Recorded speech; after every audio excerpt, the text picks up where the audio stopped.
శంకర జయంతి మహోత్సవాల్ని వైభవంగా నాంపల్లి ఎగ్జిబిషన్ గ్రౌండ్స్లో మనం నిర్వహించుకుంటూ ఉన్నాం. ఎక్కడ పండితులందరూ ఉత్తరాది నుంచి యజ్ఞ యాగాదులు చేయడానికి కానీ లేదు యావత్ భారతదేశంలో ఉండే ప్రతి ఒక్క ప్రదేశంతో సంబంధం ఉన్న ఏకైక ఆచార్యులు ఎవరైనా ఉన్నారు అంటే అది ఆదిశంకర భగవత్పాదాచార్యుల వారే. ఎందుకంటే మామూలుగా ఆచార్యులు కొన్ని ప్రదేశాలకే తెలిసి ఉంటారు, కానీ శంకరాచార్యులు వారు 32 ఏళ్లలో మొత్తం భారతదేశంలో ఉండే దాదాపు ప్రతి రాష్ట్రాన్ని, ఇవాళ టిబెట్ ప్రాంతంలో ఉండేటటువంటి అంటే చైనాలో కలిసిపోయినటువంటి మానస్ సరోవరం అయితేనేంటి, లేదు పాకిస్తాన్లో ఉన్న బలోచిస్తాన్లో ఉండే హింగలాజ్ దేవి అయితేనేంటి, అలాగే ఆఫ్ఘనిస్తాన్లో కొన్ని ప్రాంతాలు అయితేనేంటి, ఇలా ఏకధాటిన మొత్తము భారతదేశము అఖండ భారతాన్ని ప్రదక్షిణం చేసిన గురువు ఎవరైనా ఉన్నారు అంటే మనకి జగద్గురు ఆదిశంకర భగవత్పాదాచార్యుల వారే. దక్షిణంలో ఉద్భవించి ఉత్తరాదిలో అంటే ఎక్కడ ఏ కేదారంలో శరీరం చాలిస్తే ఆయన తనువు అవతారం పూర్తవుతుందో అది సాధారణంగా నదులలో ఉత్తర ప్రవాహం చేసేటటువంటి నదిని చాలా గొప్ప నది అని చెప్పుకుంటాం. అలాగే గురువులలో దక్షిణం పుట్టి దక్షిణాన జన్మించి ఉద్భవించి అక్కడి నుంచి ఉత్తరం వైపు ప్రయాణం చేస్తూ ఉత్తరవాహినిగా కేదారం దగ్గరికి వెళ్ళి ఉత్తరవాహిని పవిత్రం చేసినట్లుగా ఇంకా ఏ వాహిని పవిత్రం చేయలేదు.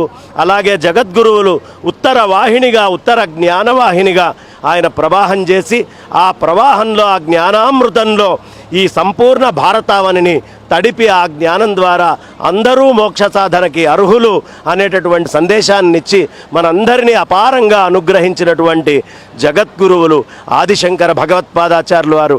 అలాంటి జగద్గురువుల యొక్క అద్భుతమైన జయంతి ఉత్సవాల్ని మనం నిర్వహించుకుంటూ ఉన్నాం. చాలా దిగ్విజయంగా రేపటి నుంచి అనేకమైన యజ్ఞాలు ఆరంభం కాబోతూ ఉన్నాయి. 5:30 రేపు యజ్ఞము మనం ఆరంభం చేసుకుంటున్నాం. ఈ యజ్ఞం పూర్తి కాగానే మనకి మొత్తము 10:30 కల్లా పూర్తవుతుంది. ఆ తర్వాత సాయంత్రం 4 గంటల నుంచి మన ఊహకందనటువంటి యావత్ తెలుగు రాష్ట్రాల్లోనే విశేషమైన పేరున్నటువంటి ప్రవచనకర్తలందరూ కూడా ఏకోన్ముఖులై ఈ వేదిక మీద నుంచి ఆ శంకర భగవత్పాదాచార్యులు వారి సాక్షిగా మనందరికీ ఇక్కడ అనేకమైనటువంటి సందేశాలు అనుగ్రహాలమైనటువంటి శంకర భాష్యాల్ని అందించబోతున్నారు. ఇంకా విశేషం ఏంటంటే ఇక్కడికి వచ్చేటటువంటి ప్రతి ఒక్కళ్ళకి ఈ కార్యక్రమంలో పాల్గొనేటటువంటి వాళ్ళకి ఏదో కార్యక్రమంలో ప్రవచనాలు విన్నామని కాదు, శృంగేరి జగద్గురువుల సంపూర్ణ అనుగ్రహాలు ఇక్కడికి వచ్చినంత మాత్రానే వాళ్ళకి లభిస్తాయి. ఎందుకంటే ఇందులో జరుగుతున్న ప్రతి చిన్న విషయాన్ని జగద్గురువులే నిర్ణయించి ఇలా జరగాలి అని మనల్ని శాసిస్తూ ఉన్నారు.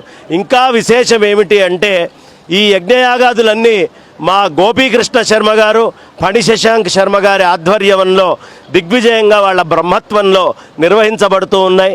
చాలా విశేషమైనటువంటి యజ్ఞయాగాదుల్ని శృంగేరిలో చదువుకొని వచ్చినటువంటి వారు కాబట్టి శృంగేరి సంప్రదాయంలో సహస్రచండీ చేయటం, సహస్రచండీ ఎక్కడ చేసినా విశేషమే. శృంగేరి సంప్రదాయంలో ఏకోత్తర వృద్ధిగా మనం సహస్రచండీ చేసుకుంటాం 8 నుంచి 13 దాకా. కాబట్టి అలాంటి వైభవమైన యజ్ఞయాగాదులైనా జ్ఞానమైనా ఇదంతా ఒక ఎత్తైతే మొత్తము ధనము అన్నిటినీ త్యాగం చేసినటువంటి యతీశ్వరులు అంటే నాకు వివాహం వద్దయ్యా, సంతానం వద్దు, ధనమొద్దు, నాకు దేని మీద యావలేదు, నేను ముక్తి పొందడమే నా జీవిత లక్ష్యము అని ఎవరు మహాత్ములు సన్యసించారో అలాంటి మహాత్ములైన అనేక మంది ఈ కార్యక్రమానికి యతీశ్వరులు విచ్చేయబోతూ ఉన్నారు. ఆ యతుల యొక్క ఆశీర్వచనాన్ని కూడా మనం అందరము పొందుదాము అని చెబుతూ